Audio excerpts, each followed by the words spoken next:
بسم اللہ الرحمن الرحیم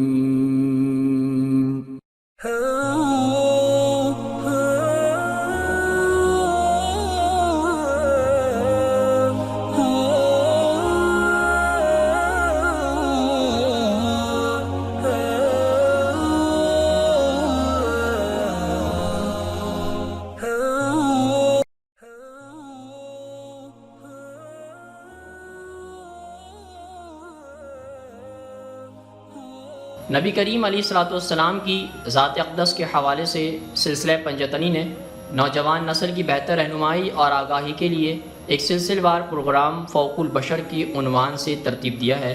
آج ہم انشاءاللہ اس سلسلے کی اگلی قسط کا آغاز کرتے ہیں۔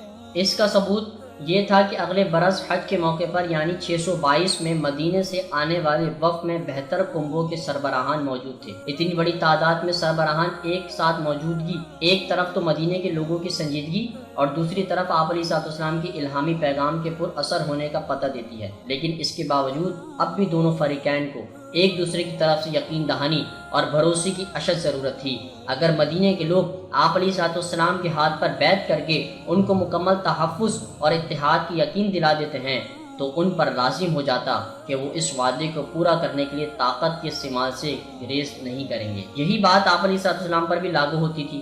مکہ کے مومنین کے سربراہ کی حیثیت سے ان پر بھی مدینے کے لوگوں کی حفاظت اسی طرح لازم ہو جاتی۔ پچھلے برس طے ہونے والے معاہدہ ادھورا رہتا، اس لیے یہ عورتوں کا پیمان کہلاتا ہے۔ اس کا مطلب یہ نہیں ہے کہ یہ ادھورا معاہدہ عورتوں کے مابین طے پایا تھا یا اس کا کسی طور عورتوں سے تعلق تھا، بلکہ اس لیے کہ اس وقت یہ معاہدہ دفاع کی غرض سے ایک دوسرے کی تحفظ دینے کی شک کے بغیر طے ہوا تھا، یعنی جنگ و جدل، دفاع اور اسلحے کا استعمال مردوں سے موسوم ہے۔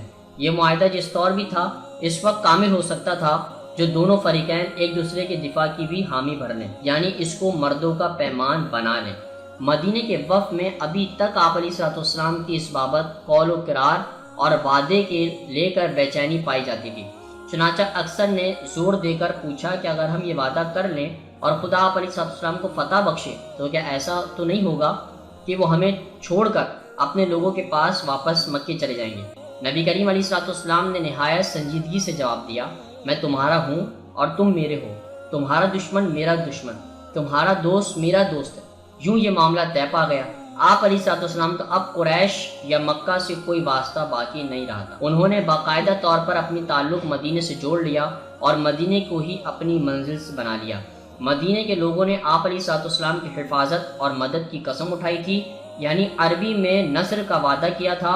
اب مدینے کے مومنین انصار کہلائے جائیں گے، جبکہ دوسری طرف آپ علیہ السلام کے ساتھ جانے والے مکہ کے مومنین مہاجر یعنی ہجرت کرنے والے ہو جائیں۔ معزز دوستو، آج کی گفتگو کا اختتام ہوا۔